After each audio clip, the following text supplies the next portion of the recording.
Terkait kematian diplomat Arya Daru bisa sejalan dengan fakta-fakta yang ditemukan dan mengapa polisi belum juga mengumumkan penyebab kematian.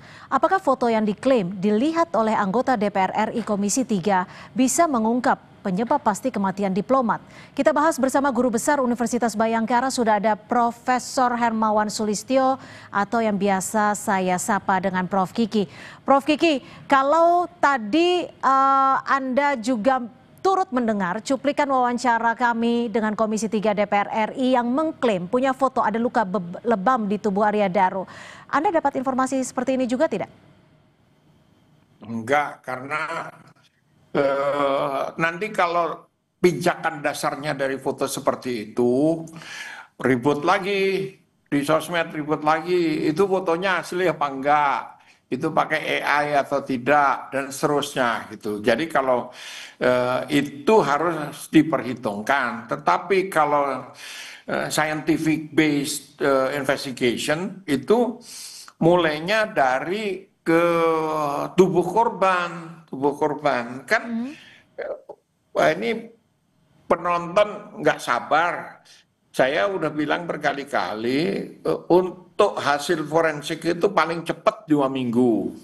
Nah, sekarang dari saya bikin statement itu baru 1 minggu sebetulnya, 1 minggu lebih ya, dan standarnya 3 minggu. Tapi kalau ini sudah 1 minggu, memasuki pekan ketiga, nah sudah ada hasil forensiknya, itu di sito namanya. Jadi sito itu dilakukan secara cepat. Nah, hasilnya baru tadi, kan tadi ada rapat koordinasi dari tim penyidik dan dari Polda Metro, hasilnya diumumkan besok. Jadi saya nggak mendahului polisi ngomong, nanti ditanya lagi, Prof. Kiki taunya dari mana gitu. Nah, nanti misalnya nih kan ada rumors beredar kayak gitu, itu kantong plastiknya tuh isinya apa? Ada yang bilang itu sampah biasa, ada yang bilang baju, ada yang bilang celana dalam, ada yang bilang kondom.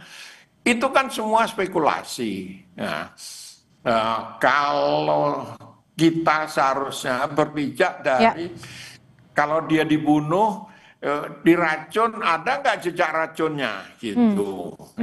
Nah, Prof. Kiki, ya, Prof. Kiki, ini kan setelah dilakukan gelar perkara khusus bersama Komnas HAM, Kompolnas, dan juga sejumlah ahli, apakah bisa langsung disimpulkan atau diketahui penyebab dari kematian Arya Daru Pangayunan?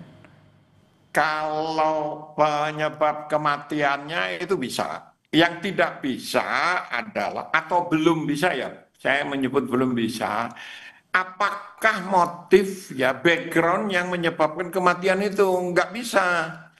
Kenapa? Kalau misalnya ya, itu dibunuh, lalu kaitannya dengan pekerjaan dia menangani TPPO. Ya, itu kan harus ada tim yang ke Kamboja menelusuri jejak-jejaknya, dan itu nggak bisa disimpulkan antara penyebab dengan trigger. Triggernya itu ke penyebab kematiannya, bukan sebab-sebab yang menyebabkan kematian itu berbeda. Jadi antara sebab-sebab yang sifatnya lebih panjang, lebih lama dengan tadi. Nah, yang tadi dirapatkan itu kan dari hasil forensik, dari hasil otopsi dan lain sebagainya. Otopsi dan lain sebagainya. Ya, Prof. Kiki, ini kan Komisioner Kompolnas Hoirul Anam yang juga ikut dalam gelar perkara tadi mengungkap penyebab kematian Arya Daru sudah diketahui setelah dari hasil otopsi. Anam juga menjelaskan kenapa pengungkapan kasus kematian diplomat muda Arya Daru ini bisa dikatakan terbilang lama. Kita coba dengarkan cuplikan wawancara dengan Hoirul Anam. Pada akhirnya yang ditelusuri sangat kompleks, sangat banyak. Dari rekam jejak digital, banyak variasi yang pada akhirnya juga ditemukan, didalami dan ditemukan. Dari segi otopsi, ya banyak item-item otopsi yang semakin lama semakin dibuka lebih terang, lebih kompleks. Dari segi latar belakang juga ditelusuri lebih dalam dan lebih kompleks. Proses hari ini dengan adanya hasil otopsi tadi, itu semakin jelas penyebab kematiannya. Gimana menurut Anda, Prof. Kiki? Apakah kompleks karena yang bersangkutan adalah seorang diplomat atau memang kompleks untuk kasus-kasus penemuan jenazah seperti ini? Nah ini kan pasti rumit ya, scientific base itu tidak mudah karena masing-masing spesialis, masing-masing ahli itu tidak mau ngomong yang lainnya. Keahlian saya hanya toksikologi, saya hanya ngomong toksikologi gitu. Jadi itu satu. Yang dijelaskan Anam itu adalah modus, penyebab dari modus. Artinya apa? Penyebab perilaku terbunuhnya. Nah, itu berbeda dari motif dan lain sebagainya yang sifatnya lebih panjang. Ya.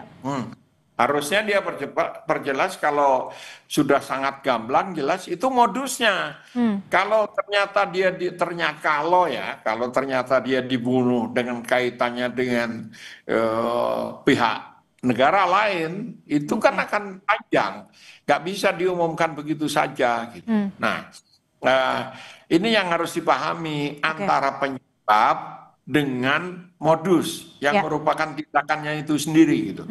Prof. Kiki, yang menjadi pertanyaan publik adalah ketika penyelidik atau pemeriksa ini mengatakan saat penemuan jenazah akan diumumkan 1 minggu kemudian. Kemudian mundur lagi dari tanggal 19 Juli 2025 polisi menyebut akan diumumkan penyebab kematiannya 6 hari kemudian yang seharusnya jatuh pada 25 Juli lalu. Tapi sampai saat ini juga belum diumumkan. Apakah ini adalah tanda dari keraguan-raguan hasil dari penyelidikan kepolisian atau seperti apa menurut Anda? Yang saya tahu sih diumumkan besok, gitu, satu-satu.